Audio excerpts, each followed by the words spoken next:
Hi friends, কেমন আছো সবাই? তো আমার নতুন একটি ব্লগে সবাইকে স্বাগত জানাই। তো এই দেখো, আমরা যাচ্ছি মাসির বাড়ি, কারণ আজ মিঠুদির মেয়ের অন্নপ্রাশন আছে। আর এই চলে এসেছি ভান্ডারখালি বাজারে রিমঝিমের জন্য একটা গিফট কিনবো। তো আমরা নিচ্ছি একটা কাঁসার থালা, গ্লাস আর একটি চামচ। তো আমাদের এখান থেকে গিফট কেনা কমপ্লিট হয়ে গেছে। আর এই যে আমরা এখান থেকে চলে এসেছি মাসিদের বাড়ি।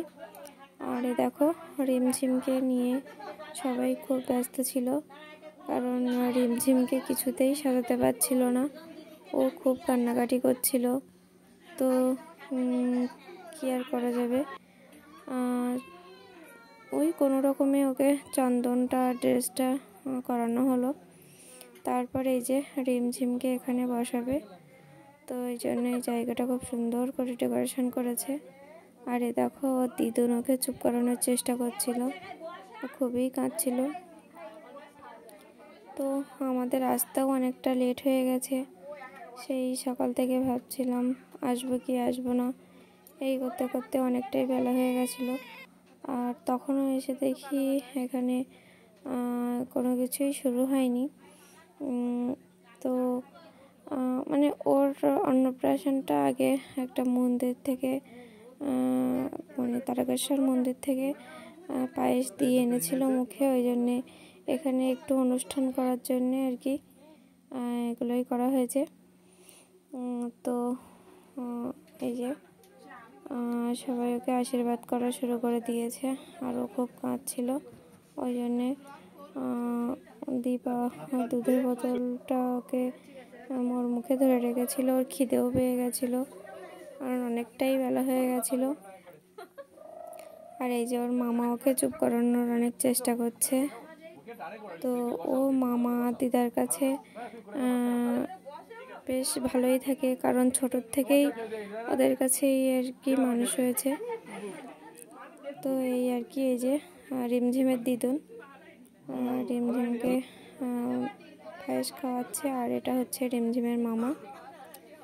আর ওই যে মাথায় ওড়না দিয়ে আছে, ওটা হলো মামার মানে মাইমার মা আর কি। তো মামার এখনও বিয়ে হয়নি, মামার এই যে 1 মাস পরে বিয়ে আছে। ওই যে মাইমা, তো মাইমা একটু পরেই এখানে আসবে। তো দেখো, এখানে সবাই খুব আনন্দ করছিলাম। আর এই যে এটা হচ্ছে রিমঝিমের ঠাম্মি। তো রিমঝিমের আগেও না একবার অন্নপ্রাশনের ডেট ঠিক হয়েছিল, কিন্তু যেদিন রিমঝিমকে অন্নপ্রাশন হবে যেদিন, সে তার আগের দিন রিমঝিমের ঠাকুরদাদা মারা যায় আর কি। ওই জন্য রিমঝিমের অন্নপ্রাশনটা একটু দেরি করেই হয়েছে। আর এই যে রিমঝিমের মামিমা, তো আর রিমঝিমের মামিমা আর মাইমার মা ওনারা দুজনেই এসেছিলেন। আর এ দেখো, ওটা হচ্ছে রিমঝিমের মাসিমণি। তো আমাদের রিমঝিম সোনাকে আজ খুব সুন্দর দেখাচ্ছিল, পুরো পরীর মতো দেখাচ্ছিল। তোমরা দেখতেই পাচ্ছ কি সুন্দর দেখতে লাগছে ওকে।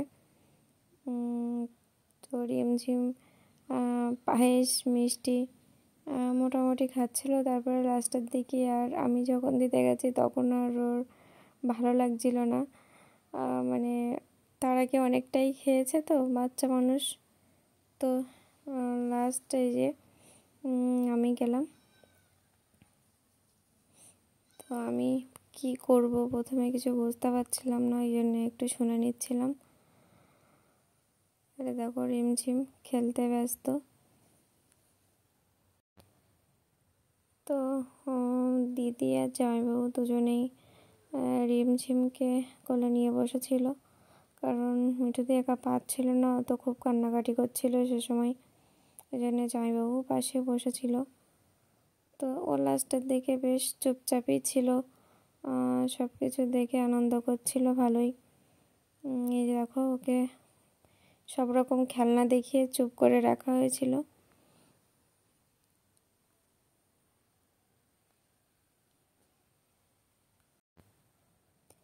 আর এই যে বেলুনগুলো তো বাচ্চারা ফাটাচ্ছিল, আর আমাদের ঋদ্ধি সোনা খুবই কান্নাকাটি করছিল, তো ও খুব ভয় পাচ্ছিল। আর এটা হচ্ছে মাসিমণি রিমঝিমের। তো খাওয়া দাওয়া করে এই যে আমরা বাড়ির উদ্দেশ্যে বেরিয়ে পড়লাম। এখন 4:30 বেজে গেছে। তো আমার ভিডিওটা এই পর্যন্ত। সবাইকে টাটা, ততক্ষণে সবাই ভালো থেকো।